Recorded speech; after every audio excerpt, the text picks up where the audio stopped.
सत्संग से सोधी आवे, नहीं जीव 84 में जावे। सत्संग से सोधी आवे, नहीं जीव 84 में जावे।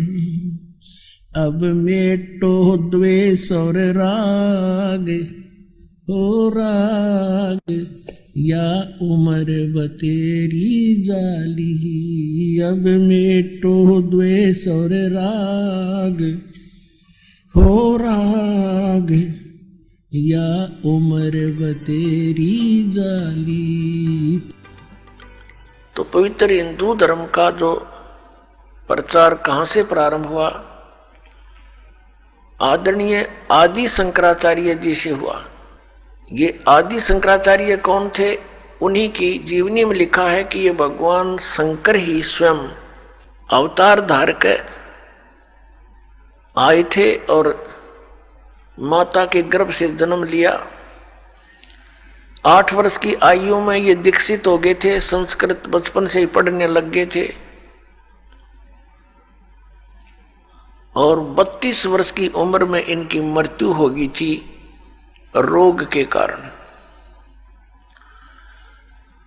इतना तो पुण्यात्माओं मानना पड़ेगा, इनका योगदान है इन महापुरुषों का, कि शंकराचार्य जी का जन्म उसमें होना एक वरदान सिद्ध हो गया हमारे लिए, क्योंकि उस समय बौद्ध धर्म का बहुत प्रचार हो रहा था और शंकराचार्य जी ने बौद्ध धर्म का उसका विरोध किया था ज्ञान से, झगड़े से नहीं, ज्ञान से विरोध किया था। और उसका परिणाम ये निकला कि आज तक भक्ति जीवित रही। यदि बौद्ध धर्म फैल जाता भारतवर्ष में तो पूरा भारतवर्ष नास्तिक हो जाता। बौद्ध धर्म फैला चीन में, पूरा चीन नास्तिक हो गया।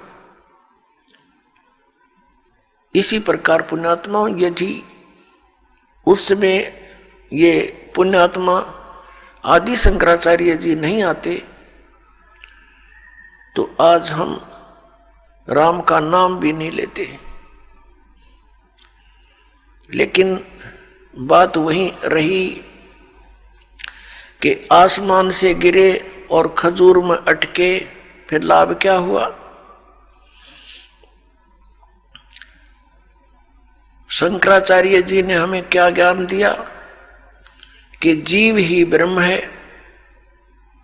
फिर दूसरा ज्ञान क्या दिया कि श्री शंकर भगवान परमात्मा है, विष्णु भगवान परमात्मा है, शिव भगवान परमात्मा है, ब्रह्मा जी परमात्मा है।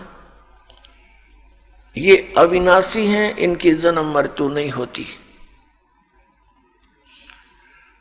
और ये इनके आदरणीय शंकराचार्यों के ये पूज्य इष्ट भी हैं, रामकृष्ण, श्री कृष्ण और भगवान विष्णु, भगवान शंकर आदि। ब्रह्मा जी की तो पूजा ये करते नहीं। आज का जो सत्संग आपके लिए रहेगा कि सत्संग